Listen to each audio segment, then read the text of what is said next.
সংক্ষেপে করার জন্য।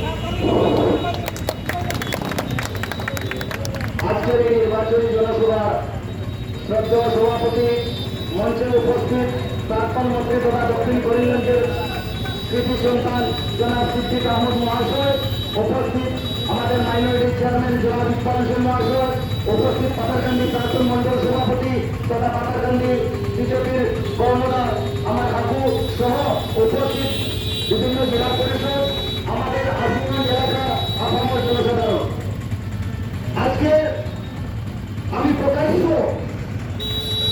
নির্বাচনী জনসভায় মাইক হাতে নেওয়ার একটি কারণ হচ্ছে, আপনারা সবাই জানেন আমি বিগত দিন ছাত্র রাজনীতি করেছি।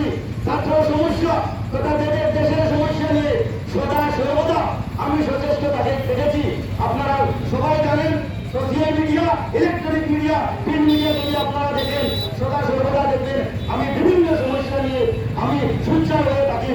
কিন্তু যখন কোনো বড় সমস্যা আসে, তখন যদি কোনো বিরোধী দলের নেতার কাছে আমরা গিয়ে সাহায্যের হাত বাড়াই, তখন ওনারা বলেন আমাদের কোনো ক্ষমতা নেই, ভাই এই দলীয় নেতার কাছে যান।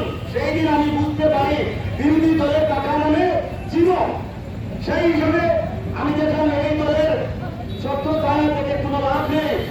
তারপর আরেকটি কথা, আমরা বিগত দিন পাতারকান্দিতে যাকে কংগ্রেসের প্রার্থী হিসাবে ভোট দিয়েছিলাম, দক্ষিণ করিমগঞ্জে দিয়েছিলাম, উত্তর করিমগঞ্জে দিয়েছিলাম, সবাই ফিরিয়ে বিজেপিতে যোগদান করেছেন বা এদিকে যোগদান করেছেন, এটা জল হয়ে গেছে। তাই আমরা যদি পাকার পথে ভোট দিয়ে আমরা পরবর্তীতে বিজেপিতে যাই, তার যে আমি মনে করি আমি এদিকে সাপোর্ট করবো।